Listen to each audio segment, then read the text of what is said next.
eo amin'ny resaka zon'olombelona kosa indray dia hiarany antson'izay ireo mpiarony zon'olombelona eto amintsika hoy ny voamera nasionaly misahana ny zon'olombelona na ny CNIDH izany eo anatrehan'izany dia mandroso sosokevitra ity vovonana ity mba tsy ho resaka fotsiny izany zon'olombelona izany fa tena lalàna miatra sy miantraika amin'ny andavanandrony malagasy. Lova Ramanatsoa sy Christian Rakotondramanga. Misy finiavana zany anakatsakana ny asan'ireny mpiaro ny zon'olombelona reny hoe tsy ny hoe izahay hoe androm-panjakana zany no tiano resahana eto fa le olona any anivon'ny fiarahamonina rehetra any. Raha tsarontsika zany nisy Clovis Razafimalala tany Maroantsetra nanao fa le tanana ny olona zany anohitra ny fitrandrahana sy ny fanondranana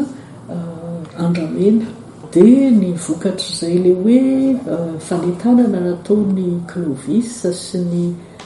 fikambanana lampony izay tarihany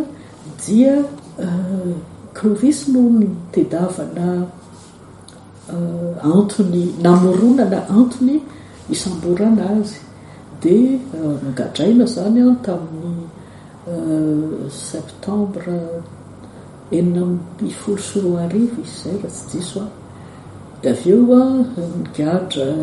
7 volana izy tao amin'ny fonjan'ny Tomaso izay vao nitsaraina tamin'ny volana Jolay tamin'ny taon-dasa dia voasazy rotaona an-tranomaizina sazo miantona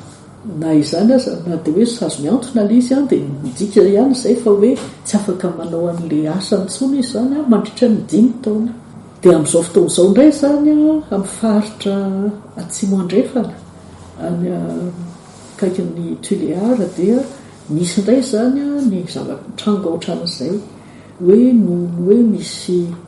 orinasa vahiny lehibe izay tia hitrandraka ilmenite ohatran'ny QMM ny Tolaniaro ihany indray io zany na mafisina ihany indray zany izay le déclaration d'utilité publique zay fa tsy hoe ny lalana fotsiny zany fa le toerana manontolo hoe hitrandrahana mihitsy no natao hoe d'utilité publique. Midika inona moa izay hoe olona amin'arivony zany no voatery hifindramonina lasa hoe sahirana zany le olona hoe andeha hitady fivelomana amin'ny toeran-kafa be dia be zany ny hoe zon'olombelona voahitsakitsaka voahelingelina amin'izay zavatra izay.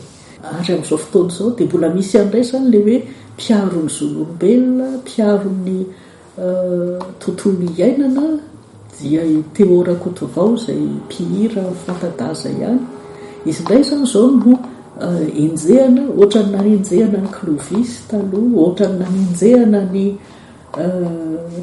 Raleva tany Mananjary dia eto amintsika zany aiza ho aiza ny tokony hofipetraka izay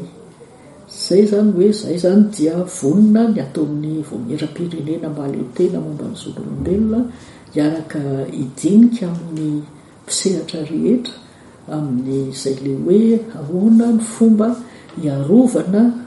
amin'ny fomba mahomby kokoa ireny mpiaro ny zon'olombelona ireny.